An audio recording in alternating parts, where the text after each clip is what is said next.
À suivre les bienfaits du massage traditionnel dans cette édition. À suivre également la page internationale plus la revue de la presse qui mettra un terme à cette édition qui démarre à l'instant.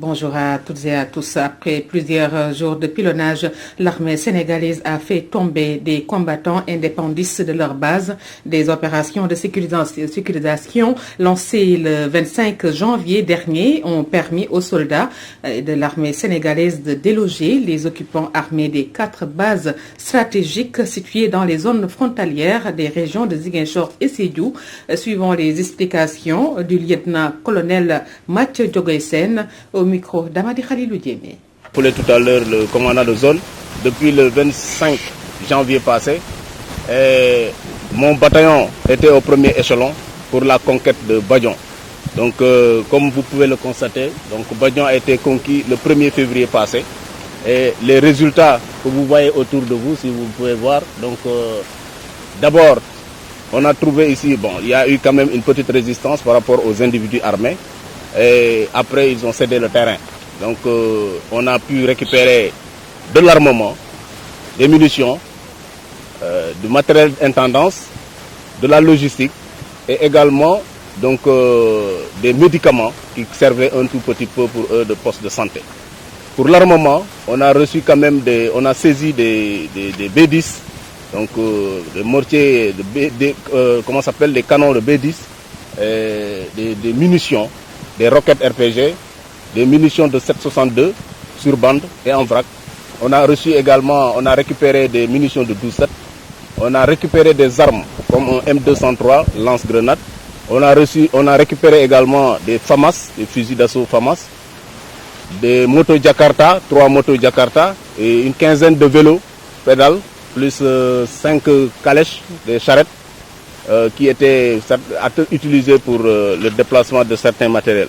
Donc les ânes qui servaient d'attelage ne sont pas trouvés sur place. Il y a également du bétail, des poules qui se sont éparpillées dans la nature. Donc grosso modo, c'est ça qu'on a trouvé ici dans cette base de Badion qui appartient maintenant, qui a été occupée depuis le 1er février par les éléments du 3e bataillon. Il y a eu des champs de chanvre tout autour de vous. On aura l'occasion de visiter, comme l'a rappelé tout à l'heure le commandant de zone. On aura l'occasion de visiter quelques champs de chanvre indien. Ici, c'est le domaine vraiment des champs de chanvre indien. Il y en a au moins une dizaine de champs derrière vous, ici, en plein sud-est. Voilà, après avoir vendu leur arachide à la Sonacos, les opérateurs privés de Louga demandent toutefois à l'État de revoir le décret régissant l'abattement des chargements qu'ils vendent à l'usine. Ils parlent d'un décret obsolète qui, selon eux, ne fait que l'affaire de la Sonacos et espèrent qu'une solution sera trouvée avant la prochaine campagne de commercialisation.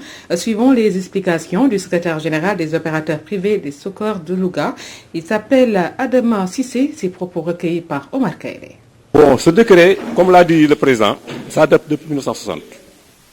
Pour que ça change, ça pose un problème. C'est un décret qu'il faut changer si vraiment nous, opérateurs, nous puissions nous trouver dans le système. Comme l'a dit le président, proposer par exemple une journée concernant les arachides, concernant l'abattement, concernant tout ce qu'il faut. Vous savez, l'abattement, ça pose beaucoup de problèmes. Parce que on facture à 276 francs 50. Vous venez avec un camion de 26 tonnes. Vous avez un abattement de 1 tonne 500. 1 tonne 500, vous calculez ça à 276 francs le kilo, ça fait beaucoup d'argent. Donc l'opérateur ne pourrait pas s'en sortir. Ça, il faut avoir le courage de le dire. Tous les opérateurs de Louga ont formé un bloc et sont d'accord sur le principe d'amener toutes leurs graines au niveau de Louga. 14 000 tonnes. Depuis 1994, je crois que la Sonacos n'a jamais enregistré ce poids. Donc, c'est un bilan satisfaisant pour nous les opérateurs et pour la faveur. Tous les opérateurs du Sénégal sont à même pied d'égalité. Mais quand j'entends un président d'une région dire que c'est parce que les graines de Louga sont d'une densité trop faible. C'est la raison pour laquelle ils ont commercialisé beaucoup de graines. Ça, vraiment, c'est décevant. C'est décevant. Bon, je crois qu'il aura à changer d'attitude. Projet tolérance zéro du président Macky Sall pour la réduction des accidents, gestion du étude et du projet BRT. La coordination des professionnels des transports routiers exprime son désaccord. Selon son président Mor Sourang, l'État doit organiser des assises sur le transport routier. Nous l'écoutons au micro de Théodore Semedo. Le président, il est dans son rôle. C'est à lui qu'on a confié le destin du pays. Il doit prendre des décisions. Mais je pense qu'il fut ministre de l'Intérieur, il avait parlé d'une tolérance zéro. Aujourd'hui, notre ministre de tutelle a fait une tolérance zéro. Entre ces deux déclarations, il faut voir si ça a impacté. Je pense qu'il y a eu une recrudescence. Donc il faut changer forcément de fusil d'épaule et parler aux acteurs, prendre en compte ce qu'ils vous disent et essayer de mixer ça avec leurs connaissances pour qu'on ait une véritable politique pour pouvoir atténuer les accidents. Priorité dans les assises. Parce que si c'est parce qu'il y a des accidents que le ministre ou le président en parle, ça ne règle pas le problème. Ce qui doit régler le problème, c'est qu'ils doivent évaluer tout ce qui a été fait pour éradiquer les accidents. S'il n'y a pas un impact positif, ils doivent se rendre compte de l'évidence. Et c'est ce que je dis toujours, tant qu'ils ne parleront pas aux acteurs, tant qu'ils n'auront pas un laboratoire d'accidentologie, ils ne mettront rien en place qui puisse éradiquer les accidents. Quand même, le CETUD est allergique au mot transporteur. Dans leurs documents, vous les entendez résumer le transport urbain de Dakar à Dakar Demdik, au train express régional et au BRT. Les transporteurs, ils sont dans les lignes de rabattement et on ne les appelle plus transporteurs, on les appelle opérateurs. Ça veut dire que nous sommes considérés comme une externalité négative. C'est le conseil exécutif des transports urbains de Dakar. Au niveau du conseil d'administration, il y a 3 transporteurs. Le président, il n'est pas transporteur. Le directeur exécutif n'est pas transporteur. Quelle que soit leur connaissance, ils n'ont pas la connaissance empirique. Aujourd'hui, nous, on leur a toujours dit qu'il fallait mettre un acteur comme président. Centre d'enfouissement du transport urbain de Dakar. Parce que ces lignes qui vont quitter ces autres lignes, la ligne Guédiawaye-Petersen, ils vont être redéployés dans une autre ligne. Et je pense qu'il n'y a pas d'étude préalable pour voir si c'est en termes de rentabilité, ces lignes peuvent les accueillir. Une tentative de liquidation politique, c'est la lecture que FRAPP, FDS et Y'en a marre ont fait de l'affaire Ousmane Sonko, Adji Sarr. Ces organisations s'en prennent au chef de l'État. Face à la presse, elles l'accusent de vouloir sombrer le pays dans la dictature. Suivons le compte-rendu de Céline Gueye.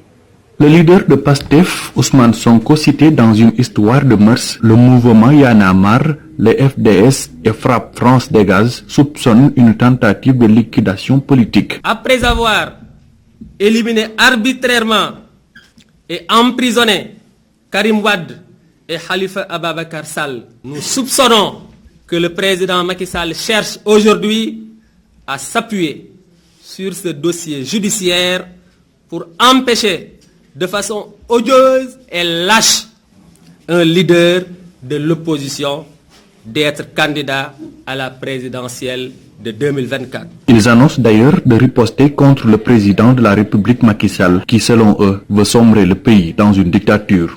Y'en a marre, les FDS et le FRAPP appellent toutes les citoyennes, tous les citoyens, tous les républicains, tous les patriotes, où qu'ils soient, au Sénégal comme dans la diaspora, à se dresser contre toute volonté de réduire notre cher Sénégal à une démocratie sans opposition aucune. Et à ce propos, ils exigent la libération des 51 jeunes arrêtés ces dernières 24 heures pour leur soutien à Ousmane Sonko. Nous exigeons la libération de tous nos compatriotes injustement et arbitrairement arrêtés. Depuis 48 heures, nous sommes informés qu'ils sont victimes de torture.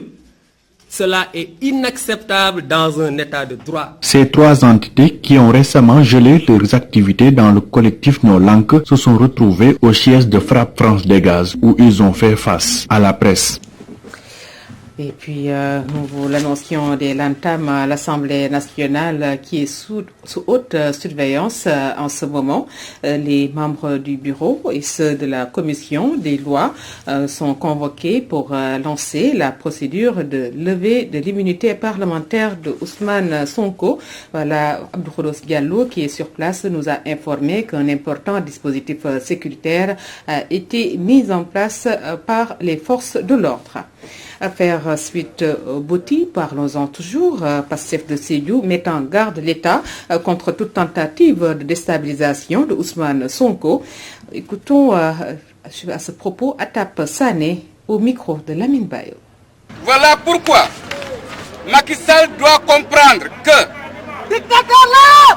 créer un désespoir des jeunes qui représentent 64% de la population est un danger pour la stabilité du pays et ne milite pas à garder la quiétude dans le pays. Nous demandons à Macky Sall et à son régime de respecter les lois et règlements du Sénégal pour mener à bien cette accusation, car cette fois-ci, ce forfait ne passera pas.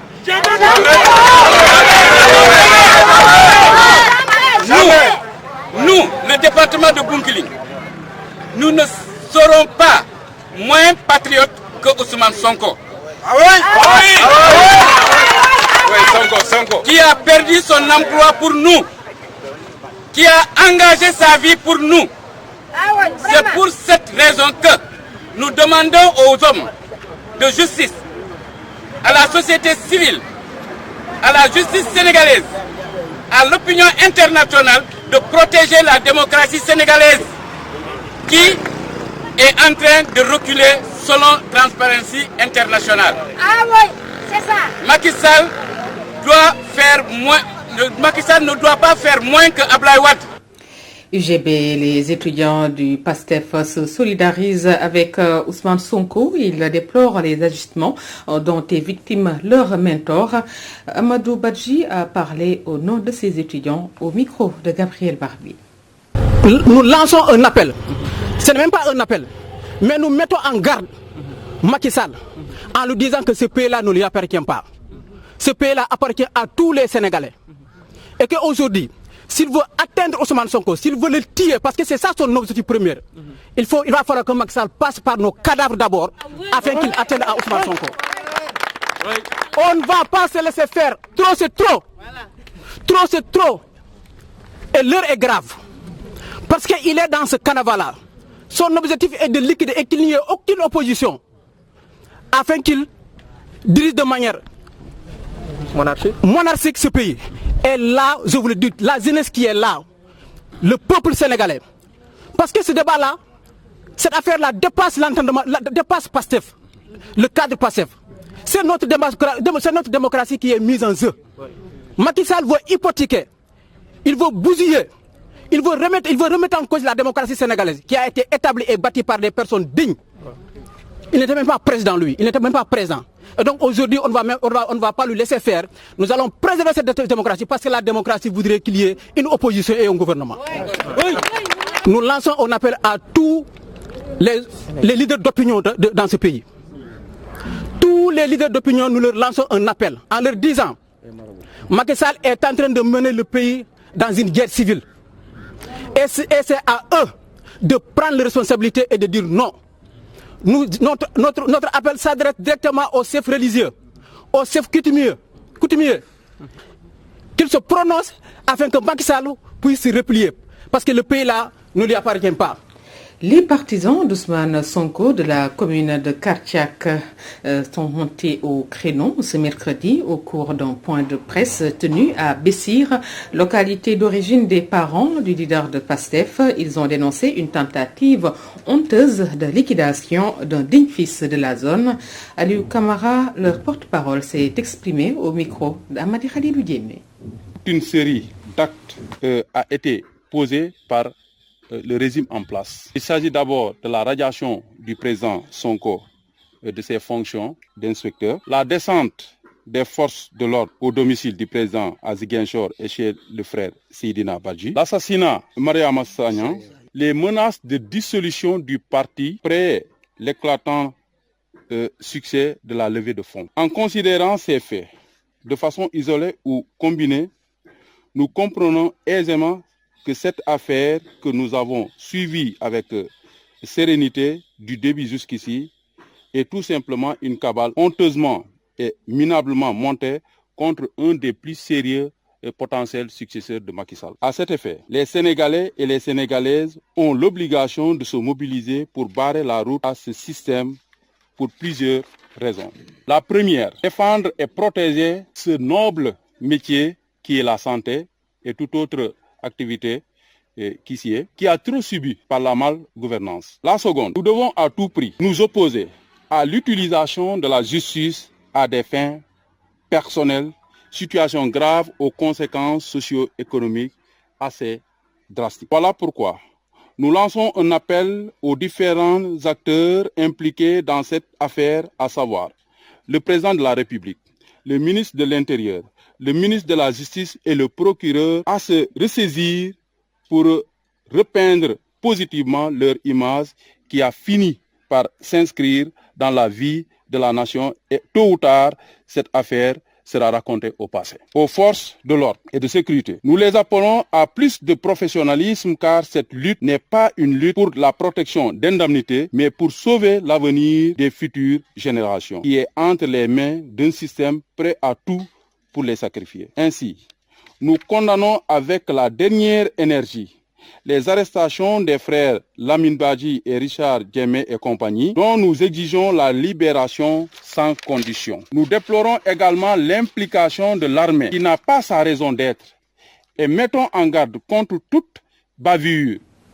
Voilà, Ousmane Sonko, indexé par une masseuse de l'Institut Sweetbody, un prétexte pour la rédaction de Walfadjri de s'intéresser au massage. Mais nous allons aborder le massage traditionnel qui est indispensable pour tout un chacun. D'après les masseurs traditionnels, ce rituel est bénéfique pour la santé. Beaucoup de femmes, après l'accouchement, s'y adonnent. Leurs avis recueillis dans ce reportage de Mamoudia Bigassaba. Ce massage traditionnel appliqué sur ce bébé est connu sous le nom de damp au Sénégal. Un rituel pratiqué pour le bien-être de la personne, bébé, adulte, homme, femme et de tout âge confondu. Nous sommes chez la famille Sissi et Diata aux Parcelles Assainies. Dès que la femme est enceinte, on te suit jusqu'à l'accouchement. Après 1 mois, 10 jours après, tu nous ramènes ton bébé. On va lui faire le massage. C'est un bien-être pour les bébés. Parce que si un enfant qui ne fait pas le massage tout le temps, elle est tout le temps maladive. Héritée de leur grand-mère, ces femmes exercent ce métier avec fierté et dévouement.